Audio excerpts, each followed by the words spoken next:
இப்போ உலகம் முழுவதும் பரபரப்பாக அச்சத்துடன் பேசிக்கொண்டிருக்கிற ஒரு விஷயம் எஃப்சிஎன் ஃபைல்ஸ்.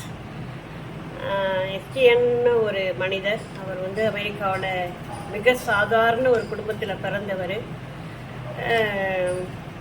படிச்சுட்டு வங்கியில் பெரிய பணக்காரர்களுடைய கணக்குகளை மேனேஜ் பண்ணுற ஒரு வேலையில் இருக்கிறாரு. அப்போ நிறைய பேரோட பழகுறாரு. பெண்களை விநியோகம் செய்கின்ற ஒரு விஷயத்தை கையில் எடுக்கிறாரு. பார்த்தாக்கா உலகமே மிரண்டு போகின்ற அளவுக்கு, ஒரு ஐலாண்டை வாங்குற அளவுக்கு அவர் வந்து வளர்ச்சி அடைகிறாருன்னா பார்த்துக்கோங்களேன்.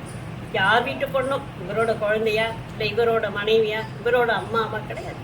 யார் வீட்டு பொண்ணோ போய் அவங்கள வந்து ஒன்று பேசி வசியப்படுத்தி வந்து பணம் இல்லாத ஏழைகிட்ட உங்களுக்கு பணம் கொடுக்குறோன்னு சொல்லி வசியப்படுத்தி அழைச்சிட்டு வர்றது ஒன்று இருக்குது. காணாமல் போகின்ற குழந்தைகளுடைய எண்ணிக்கை தான் இதில் அதிகம். குழந்தைகள் 3 வயசு குழந்தைகளை எல்லாம் கடத்தி கொண்டு போய் அதுங்களை வந்து இந்த மாதிரியான பெரிய பணக்காரர்களுக்கு அந்த குழந்தைகளோட உறவு வச்சுக்க சொல்லி இதெல்லாம் வந்து எந்த விதத்தில் சேர்க்கறது? மனிதர்கள் இவ்வளவு கேவலமாக ஏன் நடந்துக்கிறாங்க? இந்த குழந்தை அது என்ன பண்ணும்? ஐயோ, எப்படி தான் அது தாங்கும் அப்படிங்கிறது எனக்கு புரியல. அதோட இது மட்டும் இல்லாமல் பல சித்திரவதைகளை அந்த இதுவே ஒரு சித்திரவதை தான். இதை தாண்டி நிறைய சித்திரவதைகளை அந்த பிள்ளைங்களுக்கு செய்து பயமுறுத்தி ரொம்பவே கொடுமைப்படுத்திருக்கிறாங்க. ஒரு ஐலாண்டை வாங்குற அளவுக்கு அவங்ககிட்ட பணம் வருது அப்படின்னு சொன்னாக்கா அவன் எவ்வளவு திறமையான ஒரு மனிதனாக இருந்திருப்பான் அப்படின்னு பாருங்கள். 2009 அவனை வந்து கைது பண்ணுறாங்க, மறுபடியும் விட்டுடுறாங்க. 17 மறுபடியும் கைது பண்ணி 19 அவர் இறந்துடுறாரு.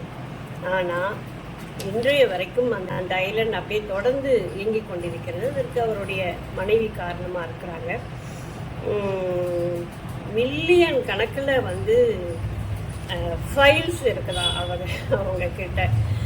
என்னத்தை சொல்கிறது, 30 லட்சம் பக்கங்கள் இப்போதைக்கு வெளிவந்திருக்கு. அதில் 2000 வீடியோஸ் இருக்குது, 2 லட்சத்துக்கு மேலே ஃபோட்டோஸ் இருக்குது. 3 வயசு குழந்தையிலேருந்து ஆரம்பித்து அது எங்கேயோ போய் முடியுது. மட்டும் இல்லைங்க, அந்த குழந்தைங்களோட அந்த மாதிரி ப்ரெக்னென்ட் ஆயிடுச்சிங்க அப்படின்னா அது 6 மாதம் வரைக்கும் வளர்த்து அந்த 6 மாதத்துக்கு மேலே அதை அபார்ஷன் பண்ணி, அந்த அபார்ஷன் பண்ணும்போது அந்த குழந்தையும் இறந்து இந்த குழந்தையும் இறந்து அதை வந்து சமைச்சு சாப்பிட்டு ஐயோ கேட்கும்போதே மனசெல்லாம் வந்து இப்படி ஒரு கொடுமையான உலகம் இருக்கா? நம்ம காலையில் எந்திரிக்கிறோம், வேலைக்கு போகிறோம், வீட்டுக்கு வரணும், ஒரு இனிமையான அட்மாஸ்பியர் நமக்கு இருக்குது அப்படின்னு நம்ம நினச்சிட்டு இருக்கோம். உலகம் இப்படி தான் இருக்குது அப்படின்னு நம்ம நினைக்கிறோம். ஆனால் கொடுமையான ஒரு உலகம் இருக்குது. அந்த குழந்தைங்களுடைய நிலைமையை நினச்சி பாருங்கள். எவ்வளோ ஒவ்வொரு நாளும் துடிச்சிருக்கும்னு யோசனை பண்ணி பாருங்களேன். என்ன சொல்லி இதை வந்து நிறைவு செய்யறதுன்னே எனக்கு புரியலைங்க.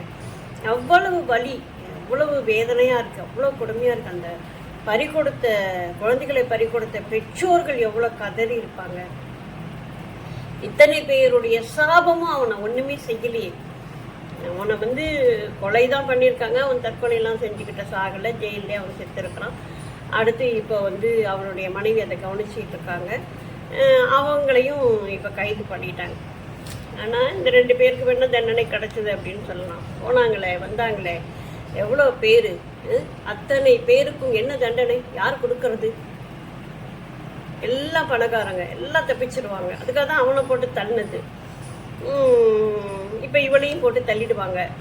என்ன செய்ய போகிறாங்க? இந்த உலகம் அவங்களெல்லாம் எப்படி தண்டிக்க போகுது? கடவுள் தாங்க தண்டிக்கணும்.